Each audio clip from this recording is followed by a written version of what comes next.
ಎಲ್ರಿಗೂ ನಮಸ್ಕಾರ.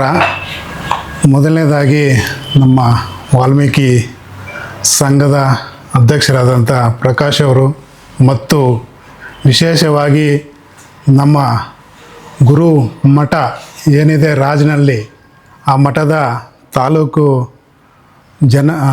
ಮಠದ ಪ್ರತಿನಿಧಿಯಾಗಿ ಆಯ್ಕೆ ಮಾಡಿದ್ದಾರೆ.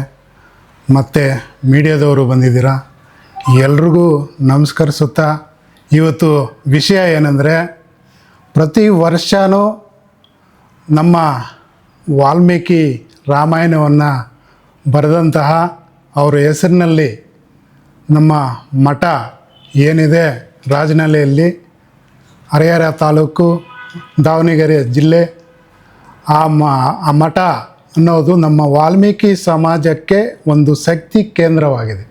ಯಾಕೆಂದರೆ ನಮ್ಮ ಸಮಾಜಕ್ಕೆ ಬೇಕಾಗಿರುವಂತಹ ರಾಜಕೀಯ ಇರ್ಬೋದು, ಮತ್ತು ಶೈಕ್ಷಣಿಕ ಇರ್ಬೋದು, ಇತರೆ ಸಮಾಜದ ಏಳಿಗೆಗೆ ಸವಲತ್ತುಗಳನ್ನು ಏನು ಬೇಕಾಗಿರುವಂಥದ್ದು ನಮ್ಮ ಸ್ವಾಮೀಜಿ ಶ್ರೀ ಶ್ರೀ ಪ್ರಸನ್ನಾನಂದ ಸ್ವಾಮೀಜಿಯವರು ಮಠದ ಗುರುಪೀಠದಾಗಿರ್ತಾರೆ. ಪ್ರತಿ ವರ್ಷವೂ ಫೆಬ್ರವರಿ 8, 9 ಅದೇ ರೀತಿ ಈ ಒಂದು ವಾಲ್ಮೀಕಿ ಜಾತ್ರೆಯನ್ನು ಹಮ್ಮಿಕೊಂಡಿದ್ದಾರೆ. ಆ ವಾಲ್ಮೀಕಿ ಜಾತ್ರೆ ಅನ್ನೋದಕ್ಕಿಂತ ರಥೋತ್ಸವ ಮತ್ತು ವಿಶೇಷವಾಗಿ ನಮ್ಮ ಜನಾಂಗ ಜಾಗೃತಿ ಮೂಡಿಸುವ ಒಂದು ವಾಲ್ಮೀಕಿ ಜಾತ್ರೆಯಾಗಿರುತ್ತೆ. ಈ ಜಾತ್ರೆಗೆ ನಮ್ಮ ತಾಲೂಕಿನ ಸಮಾಜದ ವಾಲ್ಮೀಕಿ ಜನಾಂಗದವರಿಗೆ ಆಹ್ವಾನ ನೀಡಲು ಒಂದು ಮಾಹಿತಿ ಈ ಮೀಡಿಯಾದ ಮುಖಾಂತರ ನಾವೆಲ್ಲ ಇವತ್ತು ಸೇರಿ ತಿಳಿಸ್ತಾ ಇದ್ದೀವಿ. 8, 9 ವಾಲ್ಮೀಕಿ ಜಾತ್ರೆ ಇರೋದ್ರಿಂದ ತಪ್ಪದೇ ಆ ಜಾತ್ರೆಗೆ ಭಾಗವಹಿಸಿ ಈ ಒಂದು ಜಾತ್ರೆ ನಮ್ಮ ಸಂಘಟನೆ ಒಗ್ಗಟ್ಟು ಮತ್ತು ನಮ್ಮ ಸವಲತ್ತುಗಳನ್ನು ಸರ್ಕಾರದಿಂದ ಪಡೆಯುವ ಒಂದು ಒಗ್ಗಟ್ಟಿನ ಪ್ರದರ್ಶನ ಆಗಿರುತ್ತೆ. ಈ ಲಕ್ಷಾಂತರ ಜನರು ಏನು ಈ ಒಂದು ಜಾತ್ರೆಗೆ ಈ ನಾಡಿನ ಮುಖ್ಯಮಂತ್ರಿಗಳಾದಂಥ ಸಿದ್ದರಾಮಯ್ಯವ್ರನ್ನು ನಮ್ಮ ಸ್ವಾಮೀಜಿ ಆಹ್ವಾನ ನೀಡಿರ್ತಾರೆ. ಹಾಗೆ DK ಶಿವಕುಮಾರನ್ನ ಮತ್ತು ಎಲ್ಲ ಸಚಿವರನ್ನ ಮತ್ತು ಶಾಸಕರನ್ನು, ಹಾಗೆ ನಮ್ಮ ವಿರೋಧ ಪಕ್ಷದ ನಾಯಕರಾದಂತಹ R ಅಶೋಕ್ ಅವ್ರನ್ನ ಮತ್ತು BJP ಗೌರವಾನ್ವಿತ ಅಧ್ಯಕ್ಷರಾದ ವಿಜೇಂದ್ರ ಅವ್ರನ್ನ ಮತ್ತು ವಿಶೇಷವಾಗಿ ನಮ್ಮ ಮಾಜಿ ಮುಖ್ಯಮಂತ್ರಿಗಳಾದಂತಹ HD ಕುಮಾರಸ್ವಾಮಿಯವರು ಮತ್ತು ಕೇಂದ್ರ ಸಚಿವರಾದಂಥ ಅವ್ರನ್ನೂ ಆಹ್ವಾನ ನೀಡಿರ್ತಾರೆ. ಹಾಗೆ ನಮ್ಮ ರಾಜ್ಯ ಮಟ್ಟದ ವಾಲ್ಮೀಕಿ ಸಂಘದ ವಾಲ್ಮೀಕಿ ಸಮುದಾಯದ ನಾಯಕರು ಏನಿದ್ದಾರೆ, ವಿಶೇಷವಾಗಿ ಶ್ರೀರಾಮುಲು ಇರ್ಬೋದು ಮತ್ತು ಉಗ್ರಪ್ಪ ಇರ್ಬೋದು, ಸತೀಶ್ ಜಾರಕಿಹೊಳಿ ಇರ್ಬೋದು, ಮತ್ತು ರಾಜಣ್ಣ, ಇಂಥ ರಾಜ್ಯ ಮಟ್ಟದ ನಾಯಕರು ಗಣ್ಯರು ಭಾಗವಹಿಸಿದ್ದು ಈ ಕಾರ್ಯಕ್ರಮ ಏನು ಆ ಒಂದು ಕಾರ್ಯಕ್ರಮ ಸುಮಾರು ಲಕ್ಷಾಂತರ ಜನರು ಭಾಗವಹಿಸಿ ಪ್ರತಿ ವರ್ಷವೂ ಭಾಗವಹಿಸ್ತಾರೆ. ಅದೇ ರೀತಿ ಈ ವರ್ಷವೂ ತಪ್ಪದೆ ಭಾಗವಹಿಸಬೇಕೆಂದು ನಮ್ಮ ಸ್ವಾಮೀಜಿಯವರು ಕೋಲಾರಕ್ಕೆ ಬಂದು ಹೋದ ಸಲ ಪ್ರತಿ ತಾಲೂಕು ಬರ್ತಾಯಿದ್ರು. ಈ ಸಲ ಆರೋಗ್ಯ ಒಂದು ದೃಷ್ಟಿಯಿಂದ ಬರೋಕ್ಕಾಗಲಿಲ್ಲ. ಜಿಲ್ಲಾ ಮಟ್ಟದಲ್ಲಿ ಬಂದು ಎಲ್ಲ ತಾಲೂಕುಗಳನ್ನು ಕರೆದು ಮುಖಂಡರಿಗೆ ಆಹ್ವಾನ ನೀಡಲು ಸೂಚಿಸಿರ್ತಾರೆ. ಅದೇ ಸಂದರ್ಭವಾಗಿ ನಾವು ನಮ್ಮ ತಾಲೂಕಿನ ಜನತೆಗೆ ಆಹ್ವಾನವನ್ನು ನೀಡ್ತಾ ಇದ್ದೀವಿ.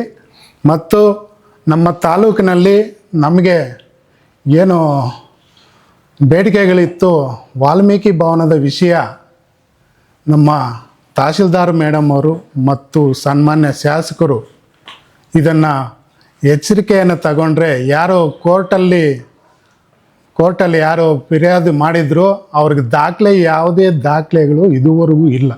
ಸೊ ಏನಾದರೂ ಹೊಸದಾಗಿ ಮಾಡದೇಬಹುದು ಹೊರತು ದಾಖಲೆಗಳಂತೂ ಸರ್ವೆಕ್ಕೆ ಹೆಚ್ಚಾಗಲಿ ಚೆಕ್ ಬಂದೇ ಆಗಲಿ ಅವ್ರಿಗೆ ದಾಖಲೆ ಇಲ್ಲ. ಆದ್ದರಿಂದ ಯಾಕೆ ಮೀನಾವೇಶ ವಾಲ್ಮೀಕಿ ಭವನ ಕಟ್ಟಡ ಕಟ್ಟದೆ ಮುಂದುವರಿಸ್ತಾರೆ ಅಂತ ನಮಗೆ ಅರ್ಥ ಆಗ್ತಾಯಿಲ್ಲ. ದಯವಿಟ್ಟು ಈ ಕ್ಷೇತ್ರದ ಶಾಸಕರು ಸಮೃದ್ಧಿ ಮಂಜುನಾಥ್ ಅವರು ಏನಿದ್ದಾರೆ ಆ ಸಂಬಂಧಪಟ್ಟ ತಹಶೀಲ್ದಾರ್ ಅವರು ಮತ್ತು ಆರ್ ಐ ಅವ್ರನ್ನ ಮತ್ತು ಸೆಕ್ರೆಟ್ರಿ ಅವ್ರನ್ನ ಮತ್ತು ಸಮಾಜ ಕಲ್ಯಾಣ ಒಂದು ಸಭೆಯನ್ನು ಕರೆದು ನಮ್ಮ ಮುಖಂಡರುಗಳ ನೇತೃತ್ವ ಸಭೆಯನ್ನು ಸೇರಿಸಿ ಚರ್ಚೆ ಮಾಡಿದ್ರೆ ವಾಲ್ಮೀಕಿ ಭವನ ಕಟ್ಬೋದು ಅಂತ ಹೇಳೋಕ್ಕೆ ಇಷ್ಟಪಡ್ತಾ ಇದ್ದೀನಿ. ಯಾಕೆಂದರೆ ಅವರೇ ಕೇಸ್ ಹಾಕಿ ಅವರೇ ವಾಪಸ್ ತಗೊಂಡಿದ್ದಾರೆ. ಒಂದು ಲ್ಯಾಜಿಕ್ಕನ್ನು ಉಪಯೋಗಿಸಿ ಯಾವುದೋ ಒಂದು ಸರ್ವೆ ಕೆಚ್ಚನ್ನು ಸೇರಿಸ್ಬಿಟ್ಟು ವಾಪಸ್ ತಗೊಂಡಿದ್ದಾರೆ. ಅವ್ರ ಪರವಾಗಿಯೂ ಕೋರ್ಟಲ್ಲಿ ತೀರ್ಮಾನವಾಗಿಲ್ಲ. ದಾಖಲೆಗಳನ್ನು ನೋಡಿದ್ರೆ ನಮಗಿದೆ ಆ ಒಂದು ವಾಲ್ಮೀಕಿ ಭವನವನ್ನು ಕಟ್ಟಿದ ಒಂದು ಕನಸಿನ ತಾಲೂಕಿನ ಜನತೆಯ ಸಮುದಾಯದ ಒಂದು ಕನಸು ವಾಲ್ಮೀಕಿ ಭವನ ಕಟ್ಟಬೋದು ಈ ಶಾಸಕರ ನೇತೃತ್ವದಲ್ಲಿ ಅಂತ ಹೇಳ್ತಾ, ಮತ್ತು ವಿಶೇಷವಾಗಿ ನಮ್ಮ ಈ ಒಂದು ವಾಲ್ಮೀಕಿ ಜಾತ್ರೆ ಏನಿದೆ, ನಮ್ಮ ಸ್ವಾಮೀಜಿಯವರು ಅನೇಕ ವರ್ಷಗಳಿಂದ ಮೀಸಲಾತಿ ಒಂದು ವಿಷಯ ಒಂದು ಮನವಿಗಳನ್ನು ಮಾಡಿಕೊಂಡು ಧರಣಿಗಳನ್ನು ಮಾಡಿಕೊಂಡು ಸರ್ಕಾರದ ಒಂದು ಶಿಫಾರಸನ್ನು ಕಟ್ಟಿದೆ. ನಮಗೆ ಒಂದು ಕೇಂದ್ರ ಸರ್ಕಾರ ಅದನ್ನು ಶೆಡ್ಯೂಲ್ 9ನಲ್ಲಿ ಸೇರಿಸ್ಬೇಕಾಗುತ್ತೆ. ತಡವನ್ನು ಯಾಕೆ ಮಾಡ್ತಾ ಇದ್ದಾರೋ ಗೊತ್ತಿಲ್ಲ ನಮಗೆ. ಬೇರೆ ಸಮುದಾಯವನ್ನು ಒಂದೇ ದಿವಸದಲ್ಲಿ ಅವರಿಗೆ 2% ಇದ್ದದನ್ನು 10%ಅನ್ನು ಮೀಸಲಾತಿ ಕೊಟ್ಟಿದ್ದಾರೆ. ನಮ್ಮ ಬೇಡಿಕೆ ಇದು ಈಡೇರಿಸಿಲ್ಲ ಅಂದ ಅನ್ಯಾಯ, ಒಂದು ರೀತಿಯಲ್ಲಿ ನಮಗೆ ಆ ಸರ್ಕಾರ ನಮಗೆ ಅನ್ಯಾಯ ಮಾಡ್ತಾಯಿದೆ. ಸ್ವಾಮೀಜಿಯವರು ಈ ಒಂದು ಜಾತ್ರೆಯಲ್ಲಿ ವಿಶೇಷವಾಗಿ ಈ ಒಂದು ವಿಷಯವನ್ನು ಪ್ರಸ್ತಾಪನೆ ಮಾಡ್ತಾರೆ. ಹಾಗೆ ಈ ನಮ್ಮ ST ವಾಲ್ಮೀಕಿ ಜಾತಿ ST ಪಟ್ಟಿಯಲ್ಲಿ ಒಳಗೊಂಡಿದೆ. ST ಪಟ್ಟಿ ಒಂದು ಪಟ್ಟಿಯಲನ್ನು ಒಳಗೊಂಡಿದೆ. ಹಾಗೆ ನಮಗೆ ಏನು ಡಾಕ್ಟರ್ BR ಅಂಬೇಡ್ಕರ್ ಏನು ಸಂವಿಧಾನ ಕೊಟ್ಟಿದೆ, ಹಕ್ಕುಗಳು ನಮಗೆ ಸರಿಯಾದ ರೀತಿಯಲ್ಲಿ ಇದುವರೆಗೂ ಕಾರ್ಯರೂಪಕ್ಕೆ ಬರ್ತಾ ಇಲ್ಲ. ಈ ಒಂದು ಧ್ವನಿಯನ್ನು ನಮ್ಮ ಸ್ವಾಮೀಜಿಯವರು ಎತ್ತಿದರೆ ಒಳ್ಳೆಯದು ಅಂತ ತಿಳಿಸ್ಲಿಕ್ಕೆ ಇಷ್ಟಪಡ್ತೀನಿ ಅಂತ ಹೇಳ್ತಾ, ಈ ಒಂದು ವಾಲ್ಮೀಕಿ ಜಾತ್ರೆಗೆ ತಪ್ಪದೆ ಎಲ್ಲರೂ ತಾಲೂಕಿನ ನಮ್ಮ ಸಮುದಾಯರು ಭಾಗವಹಿಸಬೇಕಂತ ಈ ಸಂದರ್ಭದಲ್ಲಿ ಹೇಳ್ತಾ ನನ್ನ ಮಾತನ್ನು ಮುಗಿಸುತ್ತೇನೆ.